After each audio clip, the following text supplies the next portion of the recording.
ไอเซอร์นิตินที่มันมีหลายกระปุกแล้วมันช่วยยังไงบ้างแต่ละตัวสามารถช่วยคนที่มีปัญหาสุขภาพหรือตัวเองอยากจะป้องกันเนี่ยยังไงได้บ้างครับอันแรกเลยครับตัวแรกคือเซอร์วิทัลครับอย่างที่ท่านเห็นบนหน้าจอณขณะนี้นะครับทุกตัวครับมีเลขอย.ชัดครับเนี่ยฮะอย่างที่ท่านได้เห็นนะฮะเนี่ยก็ตัวนี้ก็คืออะไรครับเซอร์วิทัลเขาทำหน้าที่อย่างแรกเลยนะครับช่วยเพิ่มความแข็งแรงของเม็ดเลือดขาวให้กับเราช่วยในเรื่องของไปเพิ่มอัตราการตายของเซลล์มะเร็งเพิ่มขึ้นนะครับเพราะว่าเขามีตัว T60 เนี่ยค่อนข้างจะเยอะนะครับถ้าเราได้ดูคลิปก่อนหน้านี้นะครับจะช่วยในเรื่องของการช่วยให้เซลล์มะเร็งตายได้เร็วขึ้นนะเมื่อเม็ดเลือดขาวเราแข็งแรงนะครับการฟื้นฟูเซลล์เราก็ดีขึ้นนะฮะเซลล์มะเร็งก็ค่อยฝ่อตัวลงไปเขาก็ค่อยๆหายไปเองนั่นเองนะครับก็เป็นตัวนี้ในเรื่องของไม่ว่าอยู่จุดไหนในร่างกายก็ตามนะครับอันที่2ครับดูต่อมาครับก็คือเซอร์นิตันก็ทำหน้าที่เหมือนกันครับเพราะในทุกตัวที่เป็นเซอร์นิตันจะมี T60 แต่จะมีปริมาณที่แตกต่างกันนั่นเองเซอร์นิตันอย่างแรกที่เขาจะช่วยคือช่วยลดการอักเสบทั้งหมดในร่างกาย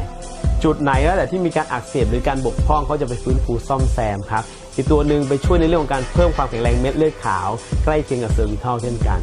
นะครับแล้วก็เมื่อจุดต่างๆเราลดการอักเสบนะครับร่างกายเริ่มแข็งแรงขึ้นนะครับปัญหาต่างๆก็จะลดลงไปนะครับอย่างที่ท่านเห็นคือภาพที่ขึ้นอยู่บนหน้าจอณขณะนี้นั่นเองนะครับนี่คือตัวที่2แล้วมาดูอีกตัวหนึ่งคือตัวที่3ครับนะโพลีแทปนะประโยชน์ของโพลีแทปคืออะไรนะฮะโพลีแทปคือ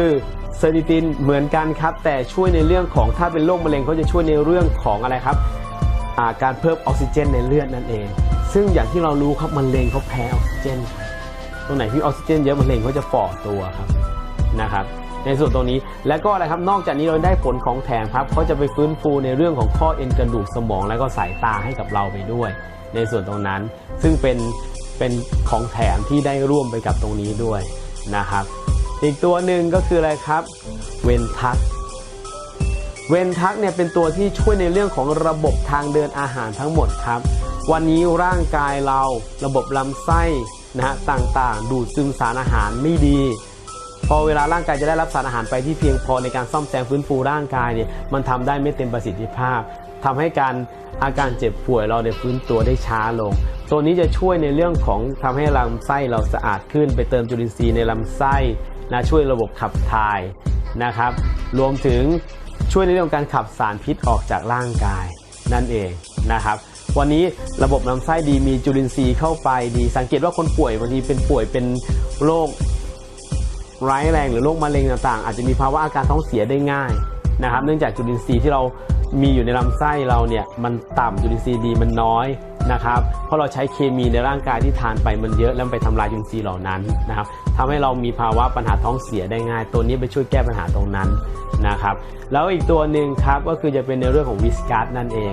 นะครับวิสกัสตัวนี้นะครับหน้าที่หลักเลยนะฮะในเกี่ยวกับคนที่มีปัญหาสุขภาพโรคมะเร็งเนี่ยจะไปช่วยในเรื่องของการขับสารพิษในร่างกายออกมาช่วยเพิ่มในเรื่องของค่าเลือดให้ดีขึ้นนะฮะคนที่มีภาวะเกล็ดเลือดตกเกล็ดเลือดต่ำตัวนี้จะช่วยได้นะฮะจะช่วยเพิ่มค่าเม็ดเลือดแดงให้สูงขึ้นนะครับแล้วก็ขับสารพิษไม่ออกช่วยในการดีท็อกซ์สารพิษในร่างกายนั่นเองไม่ว่าเป็นตับเองก็ตามนะครับรวมถึงระบบลำไส้นะครับแล้วก็ขับออกไปทางอุจจาระนั่นเองนะครับหรือว่าทางส่วนต่างๆปัสสาวะแล้วก็ระบบผิวหนังนะครับช่วยในเรื่องของการเอาสิ่งเขาเรียกสารเคมีที่ตกค้างในร่างกายวันนี้ถ้าลดปริมาณนี้ได้ร่างกายเราก็จะดีขึ้นนั่นเองครับก็มารู้จักกันอีกตัวหนึ่งก็คือ Pollen Plus นั่นเองนะครับ Pollen Plus เนี่ยนะฮะในกระปุกเนี่ยจะเป็นแคปซูลนะครับเป็นแคปซูลตัวนี้จะเป็นแคปซูลที่มีขนาดใหญ่นิดนึงนะครับเนื่องจากคุณสมบัติของ Pollen Plus เขาจะช่วยในเรื่องของก้อนเนื้อต่างๆครับไม่ว่าท่านมีปัญหาสุขภาพด้านไหนที่เป็นในเรื่องของก้อนเนื้อเป็นซีสนะครับเป็นในเรื่องของเขาเรียกช็อกโกแลตซีสทั้งหมดเหล่านี้ก็ตามนะครับตัวนี้จะช่วยให้ก้อนเนื้อเนี่ยยุบเองแบบธรรมชาติคุณสมบัติของเขานะครับที่ช่วยก้อนเนื้อของท่านเนี่ยยุบลงนะครับแปลว่าใครที่มีไม่ว่าเป็นก้อนเนื้อในตับก้อนเนื้อในมดลูกถุงน้ำในรังไข่อะไรก็ตามนะครับเนื้องอกในสมองนะครับในปอดต่างๆตัวโพลินพัทช่วยได้ดีมากนะครับ เมื่อเราเจออะไรที่เป็นก้อนเนื้อต้องมีตัวนี้เข้าไปร่วมด้วยเสมอนะครับแล้วก็ช่วยอะไรได้อีกครับสิ่งที่เขาช่วยได้ก็คือในเรื่องของช่วยในเรื่องของปอดที่มีปัญหาคนที่มีปัญหาของปอดโดยตรงอันนี้จำเป็นตับก้อนเนื้อในตับต้องใช้นะครับช่วยในเรื่องของน้ำเหลืองช่วยในเรื่องของการฟื้นฟูร่างกายเพิ่มความแข็งแรงของเม็ดเลือดขาวได้ดีนะครับตัวนี้เขาเก่งมากในเรื่องพวกนี้นะครับแปลว่าใครที่มีความเสี่ยงในด้านนี้ท่านสามารถทานแล้วก็ดูแลตัวเองได้เลยนะครับเห็นไหมครับพอมาทำงานร่วมกันก็จะดีขึ้นสุดท้ายครับที่อยู่ในกลุ่มของที่คนมีปัญหาสุขภาพด้านมะเร็งควรจะทานก็คือตัว Mix Pollen นั่นเอง Mix Pollen เป็นแบบชงดื่มครับเป็นซอง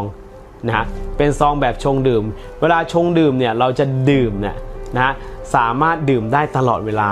จริงๆแล้วดื่มได้ตลอดเวลาเลยนะครับแต่คราวนี้เพื่อให้เกิดประโยชน์สูงสุดนะครับเราสามารถทานตามมื้อ